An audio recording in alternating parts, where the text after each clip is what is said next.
नमस्कार, आप सभी ने अध्याय 2 पुष्पी पौधों में लैंगिक जनन भाग 2 तक पढ़ लिया था। अब आते हैं हम भाग 3 के टॉपिक पर पढ़ेंगे। उसके आगे के टॉपिक्स को, आगे के टॉपिक जो भी होगा उसे शुरू करने से पहले जो आपसे भाग 2 में क्वेश्चन पूछे गए थे उनके आंसर्स देखेंगे।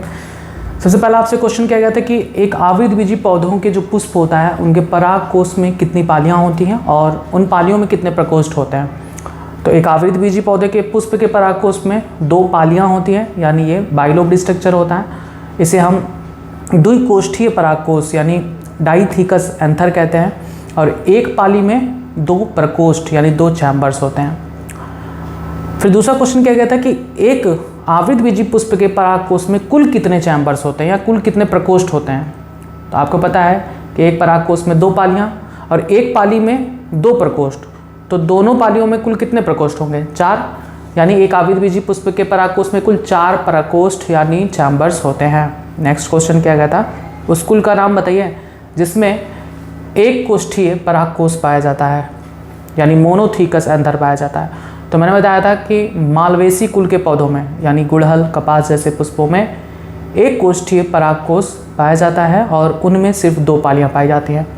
फिर आपसे नेक्स्ट क्वेश्चन किया गया था, नवीन परागकोश किन कोशिकाओं से मिलकर बना होता है। तो नवीन परागकोश एक समान विभज्योतिकी कोशिकाओं यानी मेरिस्टेमेटिक सेल से मिलकर बना होता है। नेक्स्ट क्वेश्चन किया गया था, प्रपशु कोशिका विभाजित होकर कौन सी 2 कोशिकाओं का निर्माण करती है। तो प्रपशु कोशिका में समसूत्री विभाजन होता है जिससे एक प्राथमिक भित्तीय कोशिका यानी प्राइमरी पेराइटल सेल और दूसरा प्राथमिक पुंग बीजाणु जनन कोशिका यानी प्राइमरी माइक्रोस्पोरोजिनस सेल का फॉर्मेशन होता है। नेक्स्ट क्वेश्चन क्या कहता है कि प्राथमिक भित्तीय कोशिका में समसूत्री विभाजन होता है तो उससे कुल कितने स्तर का निर्माण होता है। तो प्राथमिक भित्तीय कोशिका में जब समसूत्री विभाजन होता है तो उससे कुल 3 स्तर का निर्माण होता है, अंतः स्तर यानी एंडोथीसियम, मध्य स्तर यानी मिडिल लेयर और तीसरा टेपिटम स्तर जो कि सबसे आंतरिक स्तर होता है। नेक्स्ट क्वेश्चन किया गया था कि मध्य स्तर का कार्य बताइए। तो मध्य स्तर जल्द ही नष्ट हो जाते हैं और वे नष्ट होने के पश्चात जो भी उनका पोषण पदार्थ होता है वो लघु बीजाणुओं के पोषण में सहायता प्रदान करता है। यानी हम कह सकते हैं कि मध्य स्तर लघु बीजाणुओं के पोषण में सहायता करता है। नेक्स्ट क्वेश्चन किया गया था लास्ट कि टेपिटम का कार्य बताइए। तो टेपिटम का कार्य होता है परागधानी या लघु बीजाणुधानी में पराग कणों या लघु बीजाणुओं के पोषण में सहायता करता है टेपिटम स्तर। बस इतने क्वेश्चंस पूछे गए थे जिनके आंसर्स आपको बता दिए। अब आते हैं हम इसके आगे के टॉपिक्स के बारे में पढ़ेंगे। आपने भाग 2 में पढ़ा था कि पुंग बीजाणु जनन और लघु बीजाणु जनन की क्रिया कैसे होती है। आपने देखा कि एक पुष्प का जो परागकोश होता है वो एक समान विभज्योतिकी कोशिकाओं से मिलकर बना होता है। इनमें कुछ कोशिकाएं चारों कोनों पर आकार में बड़ी हो जाती हैं जिन्हें हम प्रपशु कोशिका कहते हैं यानी आर्कोस्पोरल सेल कहते हैं। प्रपशु कोशिका में समसूत्री विभाजन होता है जिससे 2 कोशिकाएं बनती हैं। इन 2 कोशिकाओं का नाम है प्राथमिक भित्तीय कोशिका और प्राथमिक पुंग बीजाणु जनन कोशिका। आपने पढ़ा कि प्राथमिक भित्तीय कोशिका में समसूत्री विभाजन होता है जिससे 3 स्तरों का निर्माण होता है, अंतः स्तर, मध्य स्तर और टेपिटम। साथ ही साथ प्राथमिक पुंग बीजाणु जनन कोशिका में जब समसूत्री विभाजन होता है तो इससे पहले लघु बीजाणु मात्र कोशिका बनती है और जब इसमें अर्धसूत्री विभाजन होता है तो उससे लघु बीजाणुओं का निर्माण होता है। ठीक है, आपने इतना पढ़ लिया था। अब आता है लघु बीजाणुओं का निर्माण किस किस प्रकार से होता है, ये हम देखेंगे।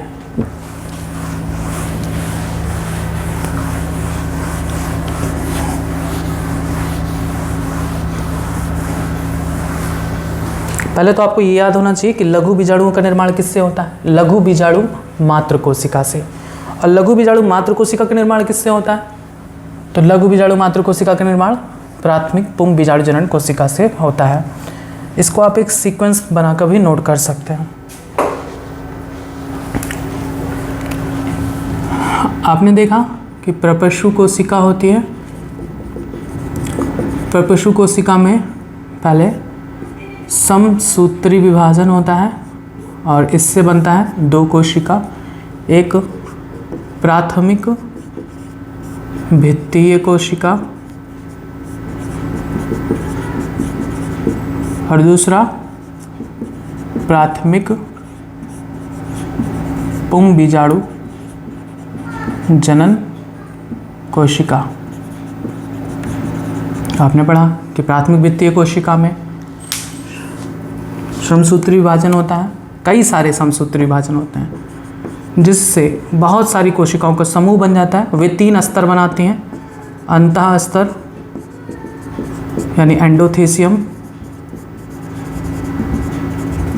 दूसरा मध्य स्तर यानी मिडिल लेयर, और तीसरा टेपिटम स्तर।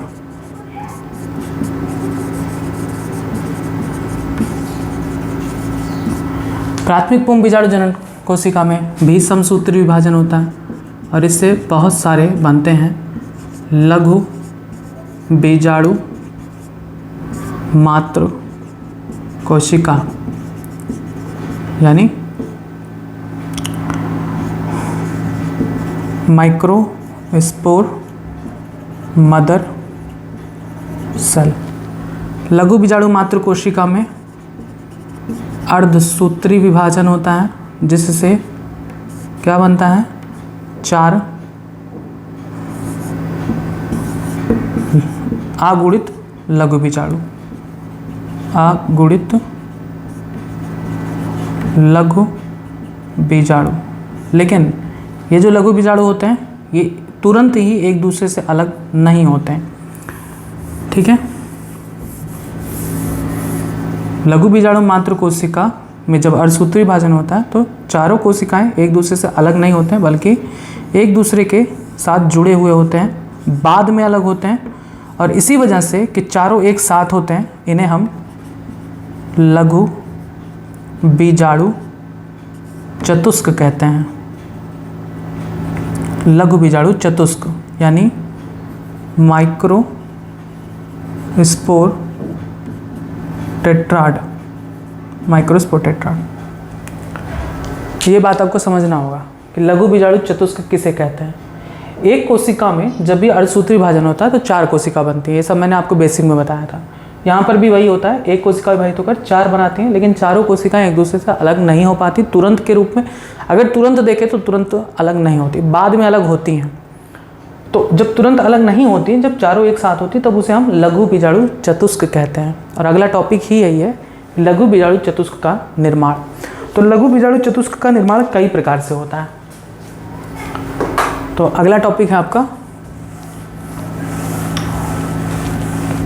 लघु बीजाणु चतुष्क का निर्माण निम्न 2 प्रकार से होता है।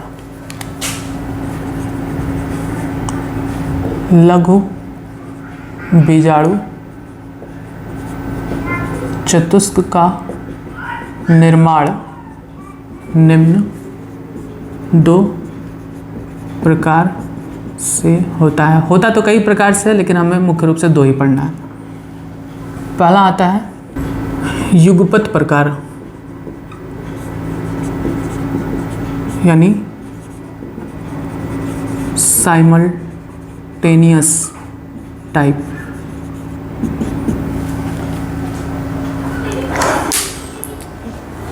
जब एक लघु बीजाणु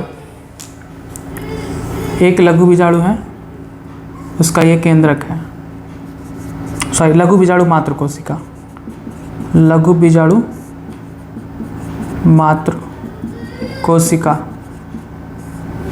तो जब किसी लघु बीजाणु मात्र कोशिका में प्रथम अर्धसूत्री विभाजन के दौरान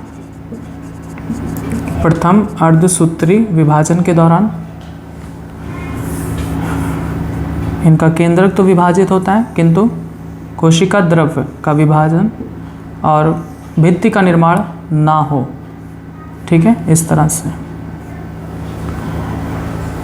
केंद्रक का विभाजन तो हो जाता है, लेकिन इनमें कोशिका द्रव्य का विभाजन नहीं होता। तब इसे हम युगपत प्रकार का लघु बीजाणु चतुष्क निर्माण कहते हैं। अब इसमें क्या होता है कि प्रथम अर्धसूत्री विभाजन के दौरान केंद्रक का विभाजन होगा, लेकिन कोशिका द्रव्य का विभाजन नहीं होता। फिर आगे इनका केंद्रक और विभाजित होता है और 4 केंद्रक बना लेता है, 1 2 3 4, ठीक है। लेकिन अभी भी इनका कोशिका द्रव्य का विभाजन नहीं होता, ठीक है। कोशिका द्रव्य का विभाजन नहीं होता और ये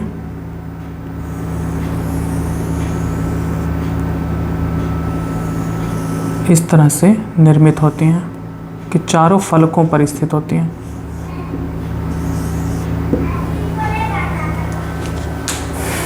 यहाँ पर आपको 3 दिखाई दे रहा है लघु बीजाणु, लेकिन एक पीछे है। चूँकि ये 3D स्ट्रक्चर है तो हम यहाँ पर चारों नहीं दिखा सकते। आपको ये मानना होगा कि 3 आगे और 1 पीछे की तरफ आपको दिखेगा।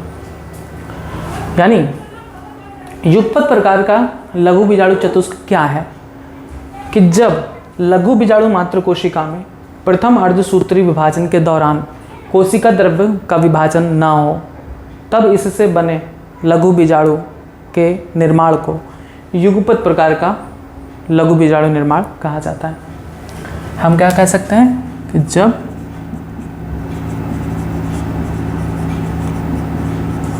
लघु बीजाणु मात्र कोशिका में प्रथम अर्धसूत्री विभाजन के पश्चात कोशिका द्रव्य का विभाजन, कोशिका द्रव्य विभाजन व कोशिका द्रव्य विभाजन व भित्ति निर्माण ना हो, भित्ति निर्माण ना हो, तो इसे युगपत प्रकार का लघु बीजाणु चतुष्क निर्माण कहते हैं। और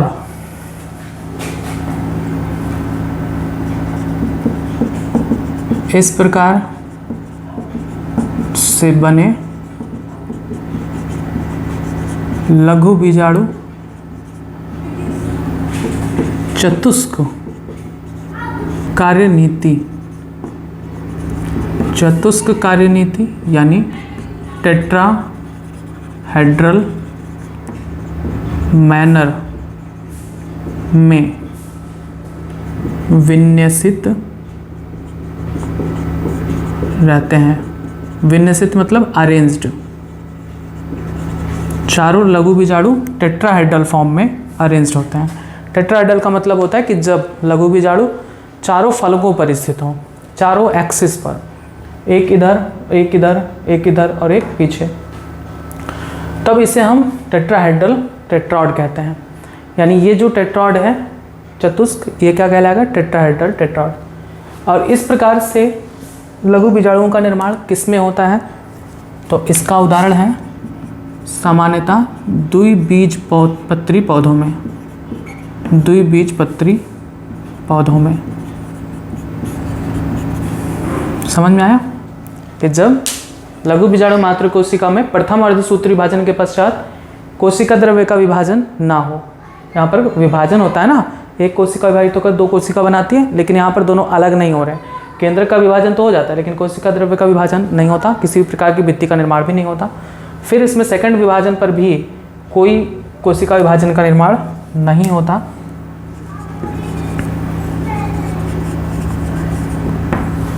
तो इससे चारों लघु बीजाणु आपस में जुड़े हुए पाए जाते हैं।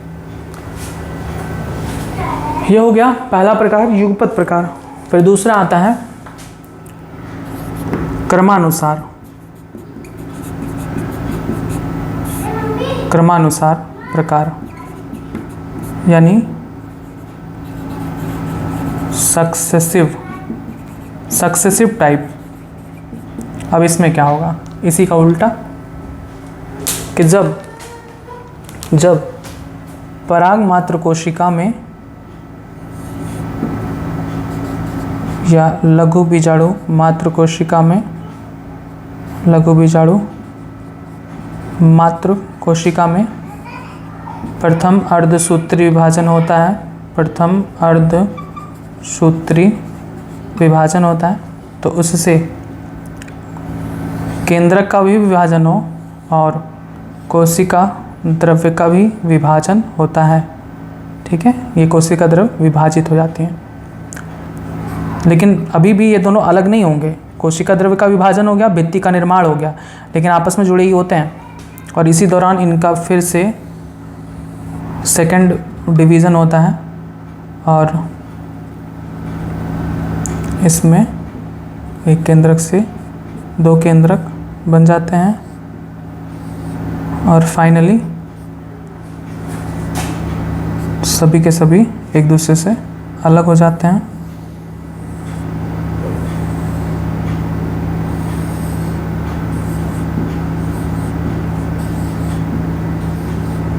देखा आपने कि यहाँ पर कोशिका द्रव्य का विभाजन नहीं होता, लेकिन यहाँ पर कोशिका द्रव्य का विभाजन हो जाता है और भित्ति का निर्माण हो जाता है, जिससे चारों जो लघु बीजाणु हैं वो एक ही तल पर स्थित होते हैं। तो इस प्रकार के लघु बीजाणु निर्माण को हम क्रमानुसार प्रकार कहते हैं। यानी जब लघु बीजाणु मात्र कोशिका में प्रथम अर्धसूत्री विभाजन के दौरान केंद्रक का विभाजन हो और कोशिका द्रव्य का विभाजन तथा भित्ति का निर्माण होता है, यहाँ पर कोशिका द्रव्य का विभाजन और भित्ति का निर्माण नहीं होता, यहाँ पर होता है कोशिका द्रव्य का विभाजन और भित्ति का निर्माण।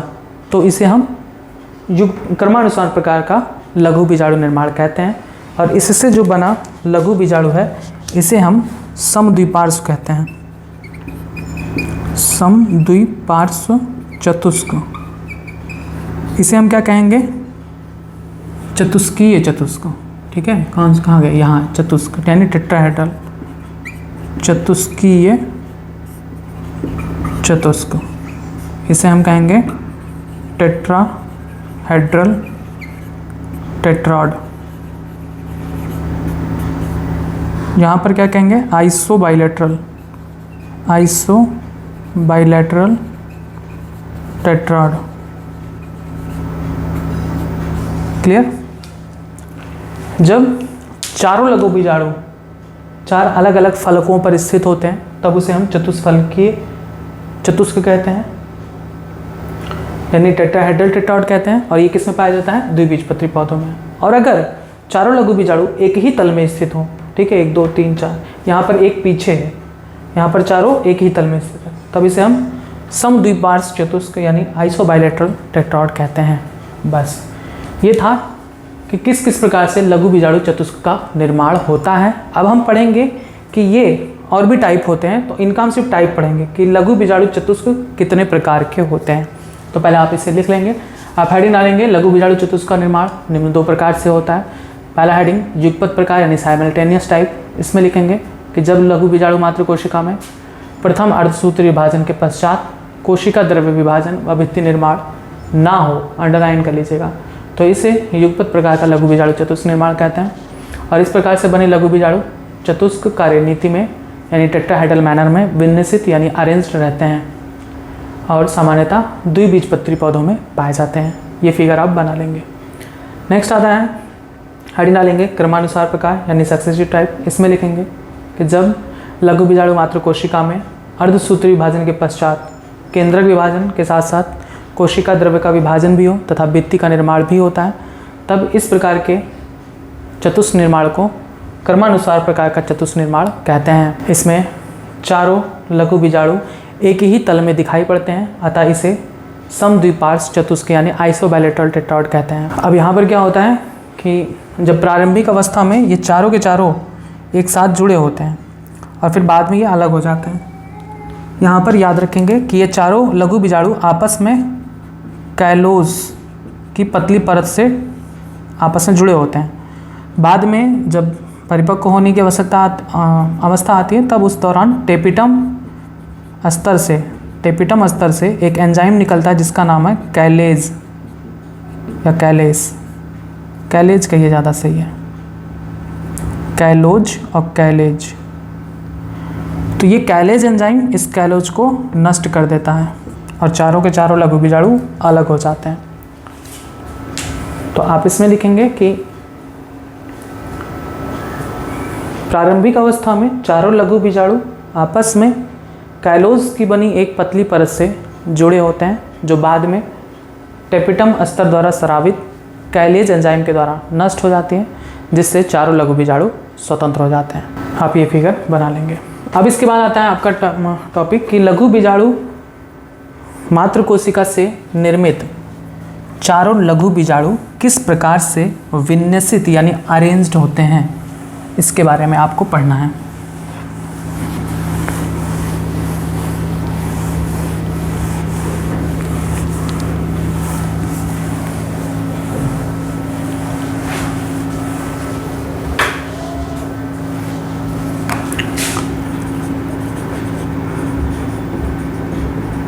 लघु बीजाणु मात्र कोशिका से निर्मित 4 लघु बीजाणु किस प्रकार से विन्यसित होते हैं। तो इसके कुल 5 प्रकार हैं। कौन कौन से? पहला,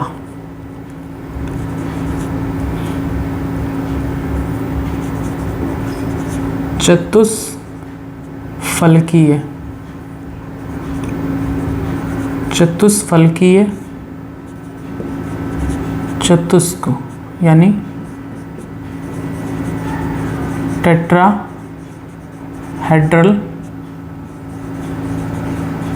टेट्राड, टेट्राहेड्रल टेट्राड। दूसरा,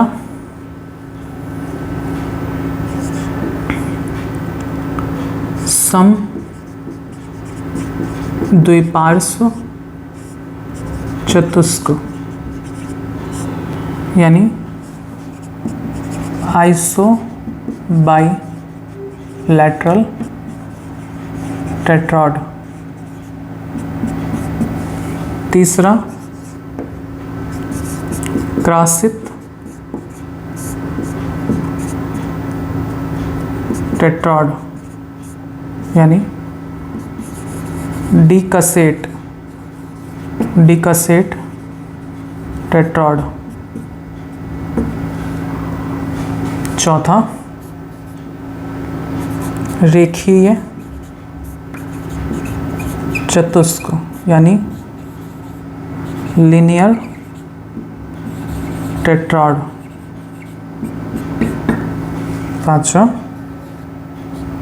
टी शेप्ड यानी टी आकार का चतुष्क यानी टी शेप्ड टेट्राड। हमें यह देखना है कि जो लघु बीजाणु मात्र कोशिका से 4 लघु बीजाणु बनते हैं वे आपस में किस तरह से व्यवस्थित होते हैं। तो 5 प्रकार से व्यवस्थित होते हैं। जब लघु बीजाणु चारों फलकों पर स्थित हों, यानी एक इधर, एक सामने और एक पीछे साइड में। हम 3 ही दिखा सकते हैं क्योंकि ये 3D स्ट्रक्चर हो जाएगा, पीछे का तो हम नहीं दिखा सकते। 4 है यहाँ पर, 1 2 3 और एक पीछे 4। तो जब 4 लघु बीजाणु चारों फलकों पर स्थित हों तब इस प्रकार के चतुष्क को हम क्या कहते हैं? चतुष्फलकीय चतुष्क। इसके उदाहरण अभी आपने पढ़ा था कि ये किस में पाया जाता है? द्विबीजपत्री में। याद करिए, द्विबीजपत्री पौधों में। फिर आता है समद्विपार्श्व चतुष्क। अभी आपने पढ़ा कि जब चारों लघु बीजाणु एक ही तल में स्थित हों, तब उसे हम क्या कहते हैं? समद्विपार्श्व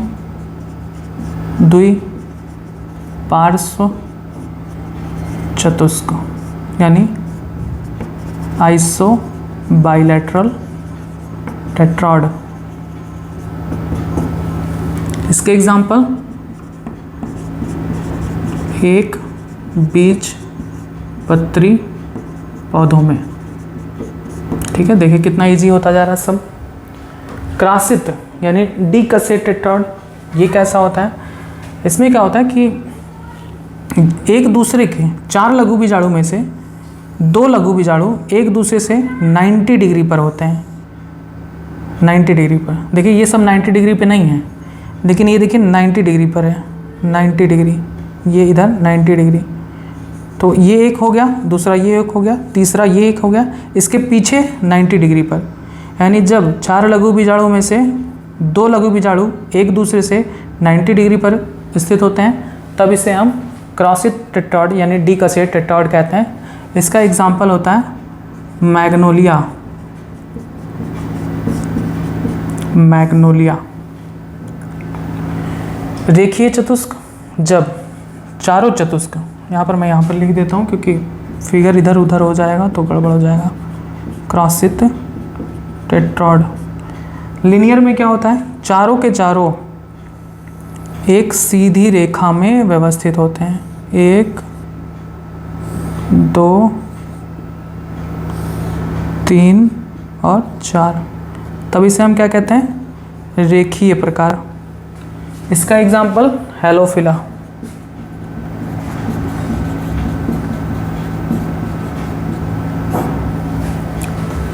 टी आकार का चतुष्क, इसमें क्या होता है कि 4 लघु बीजाणुओं में से 2 होते हैं इस तरह से लंबवत और 2 होते हैं इस तरह से अनुप्रस्थ। ठीक है, देखिए चारों सब अलग हैं। इसका एग्जाम्पल क्या है, एरिस्टोलोकिया, एरिस्टोलोकिया के पौधे में। बस इतने प्रकार के आपको लघु बीजाणु चतुष्क को पढ़ना था कि लघु बीजाणु मात्र कोशिका से जो 4 प्रकार के लघु बीजाणु बनते हैं वे डिफरेंट प्लांट्स में किस तरह से अरेंज्ड होते हैं। तो द्विबीजपत्री पौधों में इस तरह से अरेंज्ड होते हैं कि 3 आगे और 1 पीछे। एक बीजपत्री पौधों में एक ही तल पर, यानी चारों एक ही तल पर स्थित होते हैं। मैग्नोलिया में 2 लघु बीजाणु एक दूसरे से 90 डिग्री का कोण बनाकर व्यवस्थित होते हैं और रेखीय क्रम में एक दूसरे के समानांतर स्थित होते हैं रेखा में। और एरिस्टोलोकिया में देखेंगे तो टी शेप्ड बनाता है, यानी 2 लघु बीजाणु ऐसे लंबवत और 2 लघु बीजाणु ऐसे अनुप्रस्थ में स्थित होते हैं। बस सबके एग्जांपल्स भी होंगे, आप हेडिंग डाल के नोट करेंगे। लघु बीजाणु मात्र कोशिका से निर्मित 4 लघु बीजाणु किस प्रकार से विन्यासित होते हैं, इसमें पहला आप हेडिंग डालेंगे चतुष्फलकीय चतुष्क यानी टेट्राहेड्रल टेट्राड। इसमें लिखेंगे जब चारों लघु बीजाणु चारों फलकों पर स्थित होते हैं तब इस प्रकार के चतुष्क को चतुष्फलकीय चतुष्क कहते हैं। उदाहरण द्विबीजपत्री पौधों में, ये फिगर बना लेंगे। फिर दूसरा हेडिंग डालेंगे समद्विपार्श्व चतुष्क यानी आइसोबाइलेटरल टेट्राड, और इसमें लिखेंगे कि जब 4 लघु बीजाणु एक ही तल पर स्थित होते हैं तब इसे समद्विपार्श्व चतुष्क कहते हैं। उदाहरण एक बीजपत्री पौधों में। तीसरा हेडिंग डालेंगे, लिखेंगे क्रॉसित टेट्राड। इसमें लिखेंगे कि जब 4 लघु बीजाणुओं में से 2 लघु बीजाणु एक दूसरे के 90 डिग्री या समकोण पर स्थित होते हैं तब इसे हम क्रॉसित टेट्राड कहते हैं। उदाहरण मैग्नोलिया। चौथा आप हेडिंग डालेंगे रेखीय चतुष्क यानी लीनियर टेट्राड, और इसमें लिखेंगे कि जब चारों लघु बीजाणु एक दूसरे के समानांतर रेखीय क्रम में व्यवस्थित होते हैं तब इसे हम रेखीय चतुष्क यानी लीनियर टेट्राड कहते हैं। उदाहरण हेलोफिला। पांचवा हेडिंग डालेंगे टी आकार का चतुष्क यानी टी शेप्ड टेट्राड। इसमें लिखेंगे कि जब 4 लघु बीजाणुओं में से 2 लघु बीजाणु लंबवत और 2 लघु बीजाणु अनुप्रस्थ व्यवस्थित होते हैं तब इसे हम टी आकार का चतुष्क कहते हैं। इसका उदाहरण एरिस्टोलोकिया। यह हो गया लघु बीजाणु मात्र कोशिका किस किस प्रकार से विन्यासित होते हैं। अब आपको देखना है कि ये जो चारों लघु बीजाणु हैं क्या ये तत्काल अलग हो जाते हैं? नहीं, प्रारंभिक अवस्था में तो आपस में जुड़े होते हैं और फिर बाद में यह एक दूसरे से अलग होते हैं। कोई ज़रूरी नहीं है कि सभी पौधों में ये चारों के चारों अलग हों, नहीं, हो सकता है कुछ एक्सेप्शंस ऐसे हैं जहाँ पर ये चारों एक दूसरे के साथ जुड़े ही परागकण में चले जाते हैं। तो जैसे कुछ पौधे हैं टाइफा, ड्रोसेरा, इसमें लघु बीजाणु चतुष्क एक दूसरे से अलग नहीं हो पाते हैं और इस तरह से ये संयुक्त परागकण यानी कंपाउंड पॉलन ग्रेन का निर्माण करते हैं। तो आप इस पॉइंट को भी लिखेंगे। नेक्स्ट लाइन से स्टार बना के लिखेंगे सामान्यतया लघु बीजाणु चतुष्क कुछ समय पश्चात एक दूसरे से अलग होकर लघु बीजाणु धानों में बिखर जाते हैं। परंतु कभी कभी ये एक या एक से अधिक लघु बीजाणु चतुस्क आपस में संयुक्त होकर संयुक्त परागकण यानी कंपाउंड पॉलन ग्रेन का निर्माण करते हैं, जैसे टाइफा व ड्रोसेरा में। तो यहाँ पर आपसे क्वेश्चन पूछा जा सकता है कि बताइए संयुक्त परागकण किस पौधे में बनता है। तो संयुक्त परागकण यानी कंपाउंड पॉलन ग्रेन बनता है टाइफा और ड्रोसेरा में। नेक्स्ट लाइन से एक और पॉइंट लिखेंगे स्टार बना के। कुछ पौधे जैसे मदार व आर्किड में, मदार यानी कैलोट्रोपिस व आर्किड में लघु बीजाणु संयुक्त होकर एक विशेष संरचना पराग पिंड बनाते हैं। एक विशेष संरचना पराग पिंड यानी पॉलिनियम बनाते हैं। कीट, आगे लिखेंगे कीट परागण की क्रिया के समय इन्हीं पराग पिंडों को एक पुष्प से दूसरे पुष्प पर पहुंचाते हैं। आपसे यहाँ पर यह भी क्वेश्चन पूछा जा सकता है कि बताइए पराग पिंड का निर्माण किस में होता है। तो पराग पिंड का निर्माण मदार और आर्किड के पौधों में होता है। यह हो गया समस्त बातें लघु बीजाणु चतुस्क के बारे में। आइए अब आते हैं इसके आगे के टॉपिक्स पर, जो कि है लघु बीजाणु। तो नेक्स्ट हेडिंग डालेंगे लघु बीजाणु या परागकण, माइक्रोस्पोर और पॉलन ग्रेन। लघु बीजाणु या परागकण। परागकण की संरचना खूब पूछा जाता है, तो हम देखेंगे कैसा होता है परागकण, क्या क्या चीज़ें उसमें पाई जाती हैं। नेक्स्ट हेडिंग है लघु बीजाणु या परागकण, माइक्रो स्पोर और पॉलन ग्रेन। लघु बीजाणु या परागकण आगुणित संरचना होती है और यह नर युग्मकोद्भिद की प्रथम कोशिका होती है।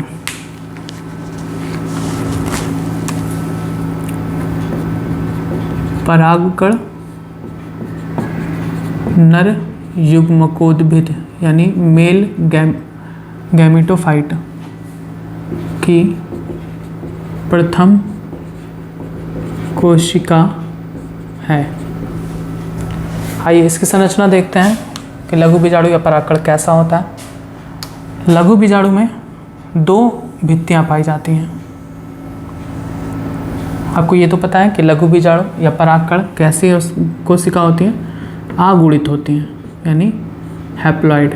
इसमें क्रोमोसोम नंबर हाफ होता है n। लघु बीजाणु के दो परत होते हैं। एक परत ये जिसे हम अंतःचोल कहते हैं, अंदर की तरफ जो होता है उसे हम अंतःचोल कहते हैं। एक परत बाहर की तरफ जिसे हम बाह्यचोल कहते हैं।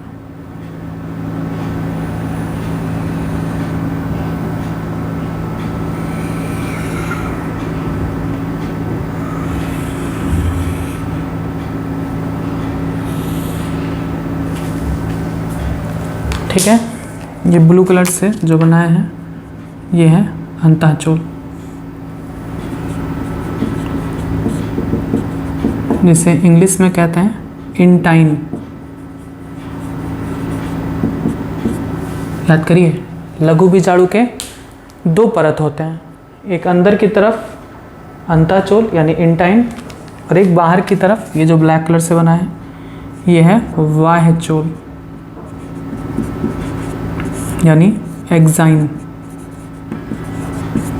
याद हो गया कि परागकण में दो परत होते हैं, खूब पूछे जाते हैं ये सब, अंतःचोल बाह्यचोल खूब पूछा जाता है। परागकण में दो परत होते हैं, अंदर की तरफ वाला जो परत है ब्लू कलर से बना है इसे हम अंतःचोल यानी इंटाइन कहते हैं, और जो बाहर की तरफ है उसे हम बाह्यचोल यानी एक्साइन कहते हैं। याद रखेंगे कि अंतःचोल बना होता है पेक्टोसेलुलोज का, पेक्टोसेलुलोज से बना होता है, ठीक है। और बाह्यचोल बना होता है most resistant material sporopollenin sporopollenin से मिलकर बना होता है। स्पोरोपोलिन खूब पूछा जाता है। क्यों पूछा जाता है? क्योंकि स्पोरोपोलिन मोस्ट रेजिस्टेंट मटेरियल है। मोस्ट रेजिस्टेंट मटेरियल यानी अत्यधिक प्रतिरोधक पदार्थ है। इस पर किसी भी ताप का कोई फर्क नहीं पड़ता, किसी भी अम्ल का कोई फर्क नहीं पड़ता, किसी भी क्षार का कोई फर्क नहीं पड़ता। आपसे ये क्वेश्चन खूब पूछा जाता है कि सबसे प्रतिरोधक पदार्थ कौन सा है? तो सबसे प्रतिरोधक पदार्थ स्पोरोपोलिन होता है, जिस पर किसी भी ताप का कोई इफेक्ट नहीं पड़ता, किसी अम्ल का कोई इफेक्ट नहीं पड़ता, किसी क्षार का कोई इफेक्ट नहीं पड़ता। यानी sporopollenin is the most resistant material found on earth. और यही कारण है कि जो परागकण है, परागकण की जो बाहरी भित्ति है, जो कि इतने प्रतिरोधक पदार्थ से मिलकर बना होता है, परागकण कभी नष्ट नहीं होता। याद रखेंगे कि यही कारण है कि परागकण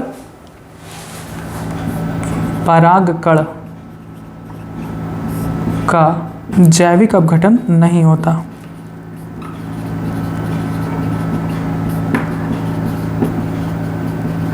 जैविक अपघटन क्या होता है? जैविक अपघटन का मतलब होता है जब आप लोग रोटी, कपड़ा, ये सब अगर आप बाहर फेंक दो ना, तो 1-2 हफ्ते में वो सड़ घुल के ख़त्म हो जाती हैं। तो उसी को कहते हैं जैविक अपघटन। वो खुद से नहीं होती, माइक्रो ऑर्गेनिजम्स, कवक, बैक्टीरिया, ये सब उन्हें नष्ट करती हैं। तो उसी तरीके से परागकण का जैविक अपघटन नहीं होता, ये कभी नष्ट नहीं होता। कपड़े, रोटी आप फेंक दोगे वो नष्ट हो जाएंगे, लेकिन ये नष्ट नहीं होता। रीज़न क्या है? क्योंकि परागकण का जो वाहचोल है वो बहुत ही प्रतिरोधक पदार्थ का बना होता है और इसी कारण इसका जैविक अपघटन नहीं होता। आपने अभी देखा लघु बीजाणु, आपने देखा था कि एक लघु बीजाणु का निर्माण किससे होता है? लघु बीजाणु मात्र कोशिका से।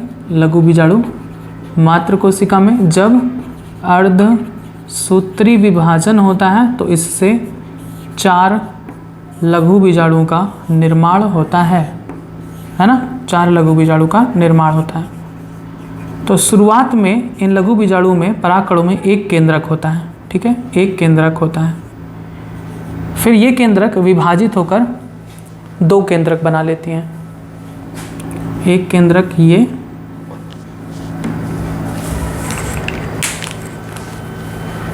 दूसरा केंद्रक ये। समझ में आया? आपको आगे बताया जाएगा कि कब होता है विभाजन परागकणों में।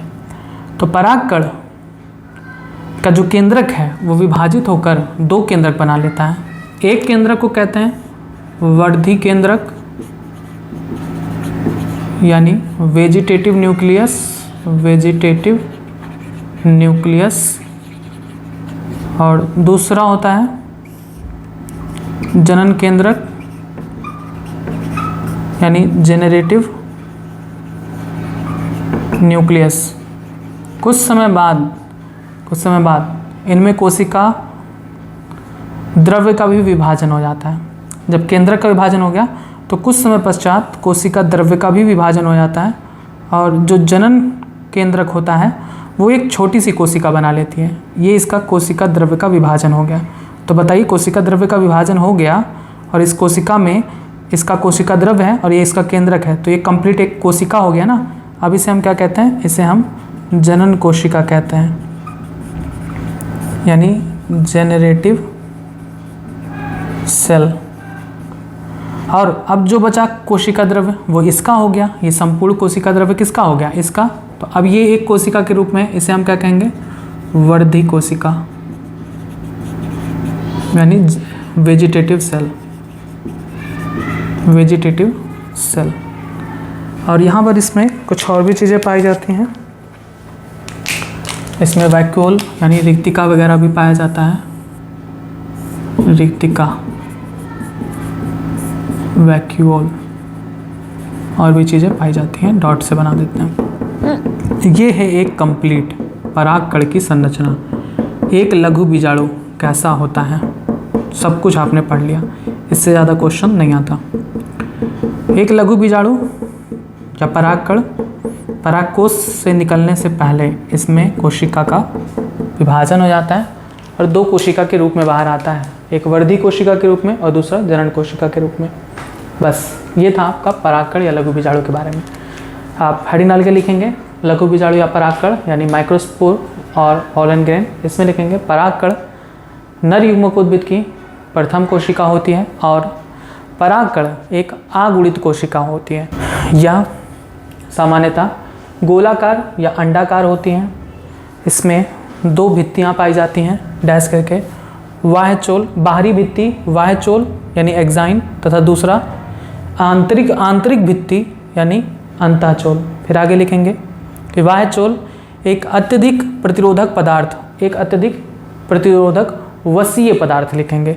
वसीय पदार्थ स्पोरोपोलिनिन से मिलकर बना होता है। स्पोरोपोलिनिन पर किसी भी ताप, अम्ल, क्षार आदि का प्रभाव नहीं पड़ता। यही कारण है कि परागकणों का जैविक अपघटन नहीं होता, क्योंकि ये उच्च तापमान, अम्ल, क्षार को सह सकने में सक्षम होता है। आगे लिखेंगे कि अंतःचोल जो कि आंतरिक परत होती है परागकण की, वह पेक्टोसेलुलोज से मिलकर बनी होती है। फिर आप आगे लिखेंगे कि परागकण परागकोश से निकलने से पहले इनके केंद्रक में विभाजन हो जाता है और दो केंद्रक बनते हैं, वर्धी केंद्रक तथा जनन केंद्रक। फिर कोशिका द्रव्य का विभाजन होता है जिससे एक जनन कोशिका तथा वर्धी कोशिका बनती है। एक चीज़ छूट गया जो आपको बता दें, आप यहाँ पर देख रहे हैं कि जगह जगह पर ये जो वाह्यचोल है यह जगह जगह पर छुटी हुई है। वाह्यचोल परागकणों पर पूरी तरीके से व्यवस्थित नहीं होती, जगह जगह पर छुटी होती हैं। क्यों छुटी होती हैं? क्योंकि ये जो आपका दिख रहा है अस्तर अंतःचोल, उससे एक उभार के रूप में निकलता है और यही उभार जब परागण की प्रक्रिया पूरी हो जाती है तो यही उभार पराग नलिका बनाता है, पॉलन ट्यूब। मैंने बताया था ना कि एक पुष्प के वर्तिकाग्र पर जब परागकण आकर बैठता है, यही परागकण जब आकर बैठता है तो फिर ये अंकुरित होता है और इसमें से एक पराग नलिका निकलती है जो बीजांड में जाकर प्रवेश करती है। बीजांड में जाकर प्रवेश करती है। ये पराग नलिका किससे बनती है? ये क्या है? पराग नलिका है, यानी पॉलन ट्यूब। ये क्या है? पराग नलिका है। तो इस पराग नलिका का निर्माण कहाँ पर हुआ? परागकण में।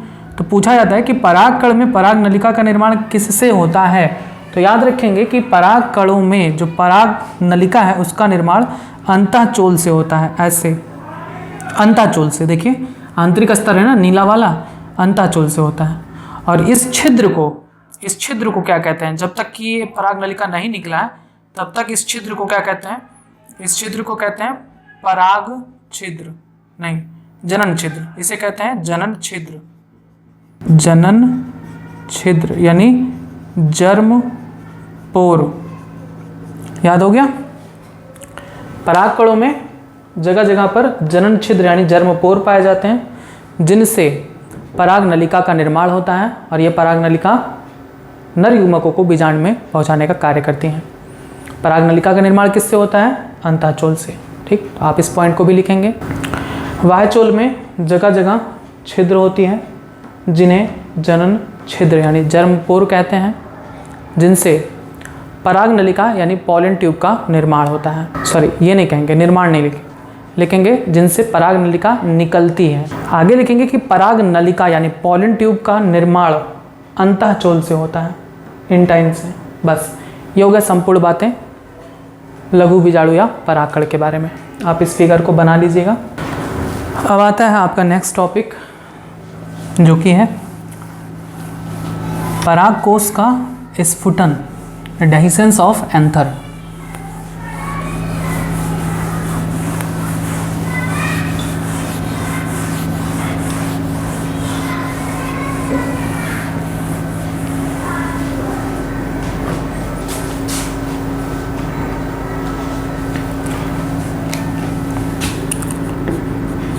पराग कोश का स्फुटन, डेhiscence ऑफ एंथर। जब परागकोश, आपने देखा था परागकोश की संरचना, जब परागकोश परिपक्व हो जाता है तो ये फट जाता है और इसके अंदर उपस्थित जितने भी परागकण हैं वो बाहर आ जाता है।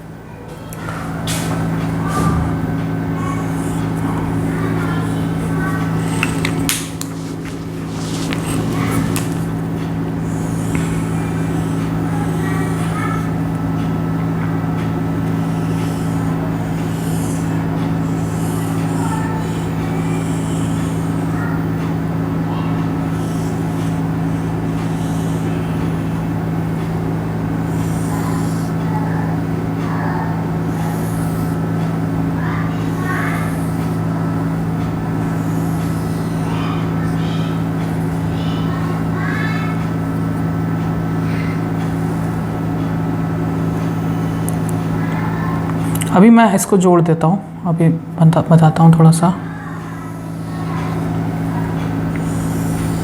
ये मैंने इसको काट दिया है, ये ऊपर का भाग हो गया और ये नीचे का भाग। इसमें होता क्या है कि ये आपस में पहले जुड़े होते हैं, आपने देखा था जैसे कि ये अभी पूरी तरीके से परिपक्व नहीं है, ठीक है, आपस में जुड़ा हुआ है। और इसके अंदर जितने भी परागकण हैं वो अपना पूरी तरीके से विकसित हो रहे हैं।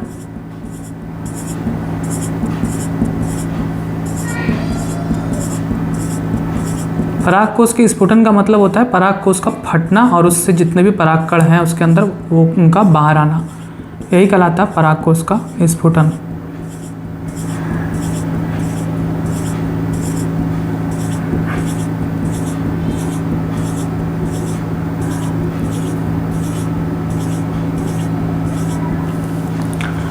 आपको पता है कि ये जो भाग है ये कहलाता है स्टोमियम। ये जो पतला वाला भाग है ये क्या कहलाता है? स्टोमियम। आपको पिछले वीडियो में बताया गया था स्टोमियम।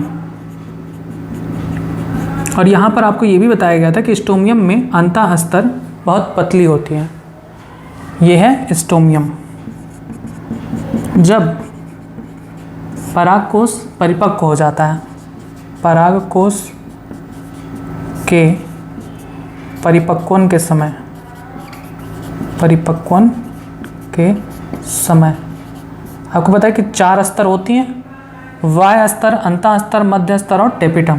तो परागकोश के स्फुटन के समय यानी परिपक्व हो जाने के बाद ये टेपिटम स्तर और मध्य स्तर,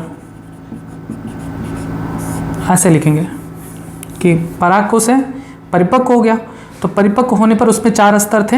एक वाय स्तर जो बाहर था, उसके बाद अंतः स्तर।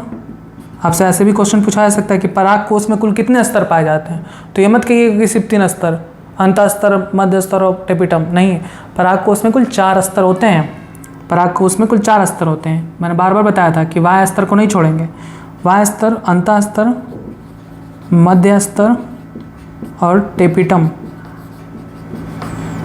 इनमें से जब परागकोश परिपक्व हो जाता है तब ये मध्य स्तर और टेपिटम नष्ट हो जाते हैं और नष्ट होकर पराग जो लघु बीजाणु हैं, परागकण हैं, उनको पोषण प्रदान करने का कार्य करते हैं। वहीं अंतः स्तर चूँकि पतली होती है, स्टोमियम जगह पर पतली होती है, अंतः स्तर स्टोमियम पर पतली होती है, ये पिछली वीडियो में भी बताया था। तो इसकी वजह से इनमें से ये जब परिपक्व हो जाता है परागकोश, तब ये जो अंतः स्तर की पतली परत है वो जल हानि करके यानी अपने कोशिका में से जल निकाल देती है और सिकुड़ जाती है। सिकुड़ने के कारण वाय स्तर की कोशिकाओं पर तनाव उत्पन्न होता है और तनाव के कारण ये यहाँ से फट जाती हैं। तो याद रखेंगे कि परागकोश किस स्थान से फटती है, तो आप क्या कहेंगे? स्टोमियम वाले स्थान से। ये पूरी तरीके से फट गई। तो अब जब फट जाती है तो इनको रास्ता मिल गया, परागकणों को निकलने का रास्ता मिल गया और जितने भी परागकण थे वे सब परागकोश से बाहर आ जाते हैं। ठीक है, इसी को कहते हैं पराग कोश का स्फुटन। Dehiscence of anther. क्लियर है बात है कि पराग कोश जब परिपक्व हो जाता है तो उसमें टेपिटम स्तर और मध्य स्तर नष्ट हो जाते हैं और उसमें सिर्फ 2 स्तर, बाह्य स्तर और अंतः स्तर बचती हैं। अंतः स्तर स्टोमियम स्थान पर पतली होती है और परिपक्व होने पर जल हानि करके सिकुड़ जाती हैं, जिससे बाह्य स्तर पर तनाव उत्पन्न होता है, जिससे पराग कोश स्टोमियम वाले स्थान से फट जाता है और जितने भी पराग कोश है वो परागकण हैं वो बाहर आ जाते हैं। आप हेडिंग डाल के नोट करेंगे पराग कोश का स्फुटन और लिखेंगे कि पराग कोश के परिपक्व होने पर, ऐसे लिखेंगे कि पराग कोश में कुल 4 स्तर पाए जाते हैं, बाह्य स्तर, अंतः स्तर, मध्य स्तर तथा टेपिटम। लिखेंगे पराग कोश के परिपक्व होने के बाद मध्य स्तर व टेपिटम, मध्य स्तर व टेपिटम नष्ट हो जाते हैं और पराग कोश में केवल 2 स्तर यानी बाह्य स्तर और अंतः स्तर बचती हैं। स्टोमियम वाले स्थान पर अंतः स्तर पतली होती हैं और स्टोमियम स्थान पर उपस्थित अंतः स्तर की कोशिकाएं जल हानि करके सिकुड़ जाती हैं, जिससे बाह्य स्तर पर तनाव उत्पन्न होता है और पराग कोश स्टोमियम स्थान से फट जाती है, जिससे सभी परागकण पराग कोश से निकलकर बाहर आ जाते हैं। इसे ही पराग कोश का स्फुटन कहते हैं। चाहे तो आप ये फिगर बना लें। अब आता है आपका नेक्स्ट टॉपिक, नर युग्मकोद्भिद का विकास यानी डेवलपमेंट ऑफ मेल गैमेटोफाइट। तो आप इसको आप नोट कर लिए हैं, फिगर बना लिए हैं। अब आप नेक्स्ट हेडिंग डालेंगे नर युग्मकोद्भिद का विकास यानी डेवलपमेंट ऑफ मेल गैमेटोफाइट। नर युग्मकोद्भिद का विकास यानी डेवलपमेंट ऑफ मेल गैमेटोफाइट। बताया जाएगा कि किस प्रकार से परागकण में नर युग्मक का निर्माण होता है। नर युग्मकोद्भिद का विकास का मतलब कि परागकण में नर युग्मक का निर्माण कैसे होता है। इसमें आपने देखा था अभी कि परागकण की जो आपने संरचना देखी थी कि परागकण में क्या होता है। एक परागकण में इसका एक अंताचोल यानी इंटाइन होता है और इसके बाहर बाह्यचोल यानी एक्साइन होता है और फिर आपने देखा कि इसमें एक केंद्रक होता है, इसके अंदर एक केंद्रक होता है, साथ में इस पर वैक्यूल वगैरह होती है। याद रखेंगे कि जब पराग कोश से निकलने से पहले ही इसमें सिर्फ एक केंद्रक नहीं होता। पराग कोश से निकलने से पहले परागकण में कुछ बदलाव आते हैं, उन्हें आपको समझना होगा। पराग कोश से निकलने से पहले यानी इसके अंदर रहते हुए ही परागकण का जो केंद्रक है वो विभाजित होता है और 2 केंद्रक बना लेता है।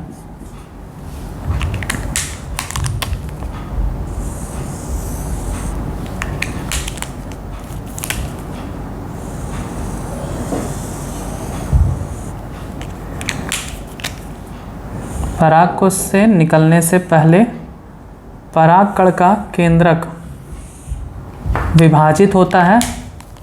ये परागकण का केंद्रक है ना, ये केंद्रक विभाजित होता है और 2 केंद्रक बना लेता है, एक बड़ा केंद्रक और एक छोटा केंद्रक। इस बड़े केंद्रक को कहते हैं नली केंद्रक या वर्धी केंद्रक या कायिक केंद्रक। इसे इंग्लिश में ट्यूब न्यूक्लियस और वेजिटेटिव न्यूक्लियस कहते हैं। ठीक है, और ये जो दूसरा वाला छोटा वाला केंद्रक होता है इसे हम जनन केंद्रक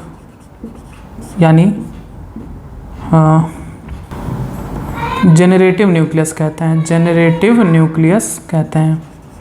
क्लियर? तो परागकण का जो केंद्रक है वो विभाजित होकर दो केंद्रक बनाता है, एक बड़ा केंद्रक जिसे नली केंद्रक या वर्धी केंद्रक या कायिक केंद्रक कहते हैं, और एक छोटा केंद्रक बनाता है जिसे जनन केंद्रक कहते हैं। जनन केंद्रक कोशिका द्रव्य को विभाजित कर लेता है और इससे एक कोशिका बनती है जिसे हम जनन कोशिका यानी जेनरेटिव सेल कहते हैं, जेनरेटिव सेल। और जो नली केंद्रक होता है वो पूरा का पूरा ये जो कोशिका द्रव्य है ये इसका हो गया और ये कहलाता है नली कोशिका। याद रखेंगे इस अवस्था में कि जब परागकण के पास दो कोशिकाएं होती हैं, नली कोशिका और जनन कोशिका, तब इस रूप में ही ये परागकोश से निकलती हैं।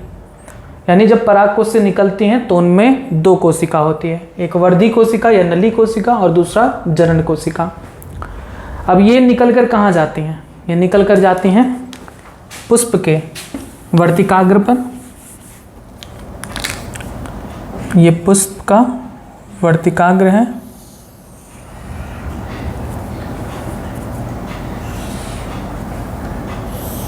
ये एक पुष्प की संरचना। ये जो परागकण है, परागकण, इसमें दो कोशिका होती है, ये निकल कर जाती हैं वर्तिकाग्र पर। ये है वर्तिकाग्र संरचना यानी स्टिग्मा। वर्तिकाग्र पर जब ये पहुंचती है तो आपको पता है कि इसमें दो कोशिका है, एक ये है और दूसरा जनन कोशिका और दूसरा वर्धी कोशिका। और बड़ा बना देते हैं ताकि आपको और अच्छे से समझ में आए। ये है परागकण, ये इसका इंटाइन लेयर और ये इसका एक्साइन लेयर। ठीक है, इसको थोड़ा और बड़ा बना दें।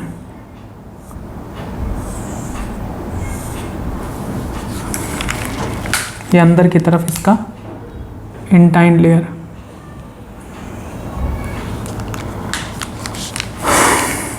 और इसमें आपको पता है कि दो कोशिका है, एक कोशिका ये है, इसका ये केंद्रक, और एक कोशिका ये है जनन कोशिका, इसका ये केंद्रक।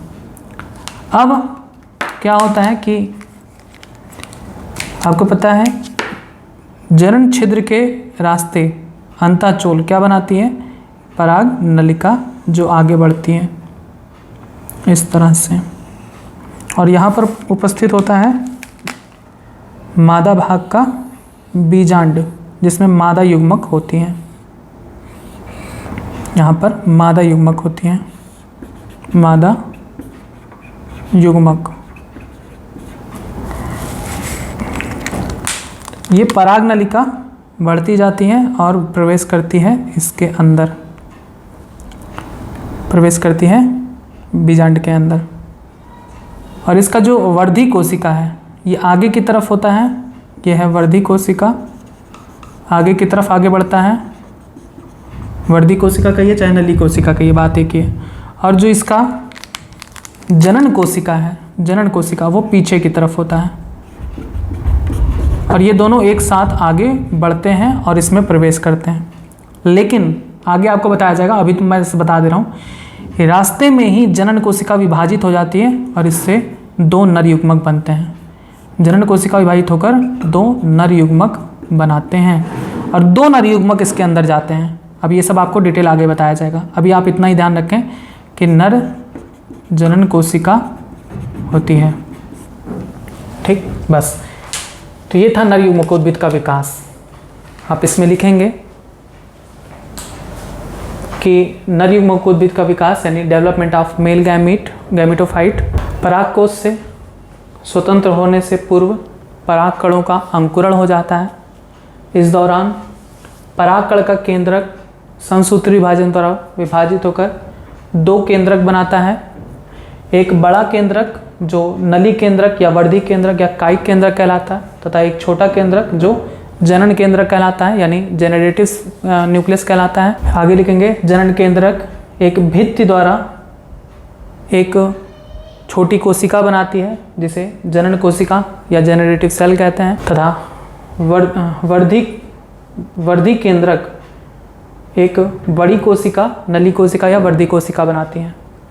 आगे लिखेंगे प्रायः इसी अवस्था में, इसी द्विकोशिकीय अवस्था में परागकण परागकोश से बाहर मुक्त होते हैं और परागण की क्रिया द्वारा मादा पुष्प के मादा भाग के वर्तिकाग्र पर पहुंचते हैं। वर्तिकाग्र पर पहुंचकर परागकणों का अंकुरण होता है तथा परागकण के जनन छिद्र के माध्यम से अंतःचोल द्वारा पराग नलिका का निर्माण होता है या पराग नलिका आगे बढ़ते हुए बीजांड में प्रवेश करता है। साथ ही परागकण में उपस्थित वर्धी कोशिका आगे की तरफ तथा पीछे की तरफ जनन कोशिका पराग नलिका के माध्यम से आगे बढ़ते हुए बीजांड में पहुंचते हैं। बस आप ये फिगर बना लीजिएगा, ये दोनों और पूरा बना लीजिएगा इस तरह से, या थोड़ा सा और आप लिखना चाहें तो लिख लीजिए यहीं पर ही कि जनन कोशिका पराग नलिका में रास्ते में ही विभाजित होकर समसूत्री द्वारा विभाजित होकर दो नर युग्मकों का निर्माण करती हैं। ठीक, बस अब ये फिगर बना लेंगे और आज का टॉपिक बस इतना ही। अब इसके बाद जो भी होगा आपको मादा भाग के बारे में बताया जाएगा कि कैसे अंड कोशिका का निर्माण होता है, यानी उगोनिया का निर्माण कैसे होता है। तो कुछ क्वेश्चंस हैं इस टॉपिक से रिलेटेड जिनके आंसर्स आपको देने हैं। सबसे पहला क्वेश्चन, युगपत प्रकार का चतुष्क निर्माण किस प्रकार के पौधे में होता है? दूसरा, क्रमानुसार प्रकार का लघु बीजाणु किस प्रकार के पौधों में उत्पन्न होता है? नेक्स्ट, चतुष्फलकीय चतुष्क में चारों लघु बीजाणु किस प्रकार से विन्यासित यानी अरेंज होते हैं और ये किस में पाया जाता है? नेक्स्ट क्वेश्चन, समद्विपार्श्व चतुष्क यानी आइसोबाइलेटरल टेट्रॉड में चारों लघु बीजाणु किस प्रकार से विन्यासित होते हैं और ये किस में पाया जाता है?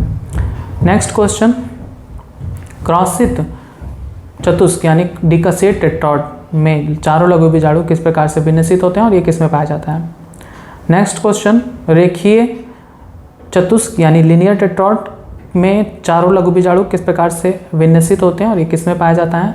नेक्स्ट क्वेश्चन, टी शेप्ड यानी टी आकार के टेट्रॉड में किस प्रकार से चारों लघु बीजाणु विन्यासित होते हैं और यह किस में पाया जाता है? नेक्स्ट क्वेश्चन, कि परागकण किन दो भित्तियों द्वारा घिरी होती हैं, यानी परागकण में कौन सी दो भित्तियां पाई जाती हैं? फिर नेक्स्ट क्वेश्चन, कि परागकण की अंतःचोल किससे मिलकर बनी होती है तथा बाह्यचोल किससे मिलकर बनी होती है? नेक्स्ट, कि परागकणों का जैविक अपघटन क्यों नहीं होता? नेक्स्ट, सबसे अत्यधिक प्रतिरोधक पदार्थ कौन सा होता है? नेक्स्ट क्वेश्चन, जनन छिद्र का कार्य क्या है? नेक्स्ट क्वेश्चन, पराग नलिका का निर्माण परागकण के किस स्तर द्वारा होता है?